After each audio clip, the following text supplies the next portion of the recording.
ভিডিওটি শেষ পর্যন্ত সত্যি করে বল সাধনা, তোর মাথায় কে সিঁদুর তুলেছে? কে তুলেছে বাবা? সম্রাট! বাবা ও তো আমার বোন হয়। এই সাধনা, সিঁদুর মোছ। বাবা এইভাবে সিঁদুর মুছতে হবে না, তুমি ওই ছেলেটাকে ডিলিট করে দাও, তাহলে এই সিঁদুর একা একাই মুছে যাবে। ঠিক বলেছিস সম্রাট। এই ওই ছেলেটার নাম কি বল? জানি না। জানি না? এ আবার কেমন নাম? সম্রাট, তুই একে লক্ষ্য রাখ, আমি ওই ছেলেটাকে ডিলিট করে আসি। ঠিক আছে। তুমি ছাড়া আমার কেউ নেই, তুমি আমাকে কোনোদিন ভুলে যাবে না তো সাগর? কখনো না, কিন্তু আমি যদি মরে যাই? ভালো লাগে না, সবসময় খারাপ খারাপ কথা বলে আমাকে রাগিয়ে দেয়। এই পিঙ্কি, এই মেয়ে দাঁড়াও, ওই ছেলেটার নাম কি রে?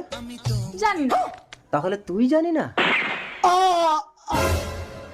সাগর, সাগর, সাগর, পিঙ্কি, তুমি আর একটা বিয়ে করে নিও।